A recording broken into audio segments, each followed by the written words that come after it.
এই সরকার দায়িত্ব গ্রহণের পরে কুষ্টিয়া, ঝিনেদা, চুয়াডাঙ্গা, মেহেরপুরে মব সন্ত্রাসের কোনো উদাহরণ কি আপনাদের কাছে আছে? যদি থাকে আমাকে দেন, আমি দেখব। এগুলো বিচ্ছিন্ন ঘটনা, এটা মব সন্ত্রাস হিসেবে দেখবেন কিনা জানা, বিচ্ছিন্ন ঘটনা এবং তাৎক্ষণিকভাবে প্রশাসন যা ব্যবস্থা নেওয়ার দরকার নিয়েছে। আপনাকে যদি প্রশাসনের ওই জায়গায় দায়িত্ব দেওয়া হতো, আপনি এর থেকে বেটার কি নিতে পারতেন, সেই সাজেশনটা আমাদেরকে দেন, আমরা সেটা গ্রহণ করব। এই এলাকার উন্নয়নের পদক্ষেপের মধ্যে আমরা রেল লাইনের চিন্তা করছি, আমরা চিন্তা করছি দ্বিতীয় পদ্মা সেতুর, আমরা চিন্তা করছি কৃষি বিশ্ববিদ্যালয়ের, আমরা চিন্তা করছি মেডিকেল কলেজগুলো আরও বাড়ানো যায় কিনা। আমরা পিছিয়ে পড়া অবহেলিত জনপদ, আমাদের ন্যায্য হিস্সা এতদিন বুঝে পাইনি, আমরা সেই হিস্সাটা বুঝে চাই।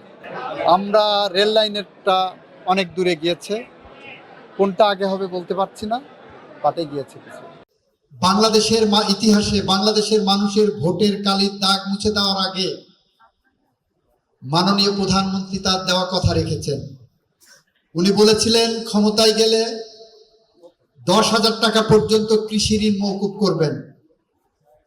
আমরা প্রায় 11 লক্ষ কৃষকের 1,500 কোটি টাকা পর্যন্ত, 10,000 পর্যন্ত যাদের ঋণ ছিল তাদের কৃষি ঋণ মওকুফ করেছি প্রথম ক্যাবিনেট মিটিং এ। আমরা ফ্যামিলি কার্ডের পাইলট প্রজেক্ট চালু করে প্রথম দিনে 38,000 ফ্যামিলি কার্ড ইস্যু করেছি। পর্যায়ক্রমিক ভাবে আমরা 4 কোটি ফ্যামিলি কার্ড ইস্যু করব বাংলাদেশের প্রতিটি ফ্যামিলির জন্য।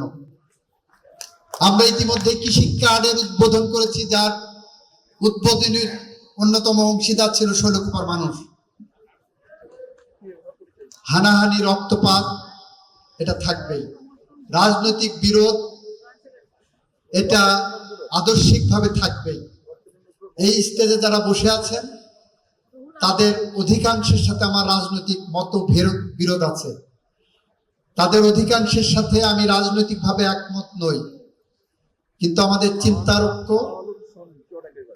আমাদের ভাবনা, সবার ভাবনা কিন্তু এই অঞ্চলের মানুষের উন্নয়ন নিয়ে। এখানেই আমাদের রাজনৈতিক চিন্তার ঐক্য আছে। এই উন্নয়নের ঐক্যকে ধারণ করেই আমরা একে অন্যের সাথে হাত মিলিয়ে এগিয়ে যাব।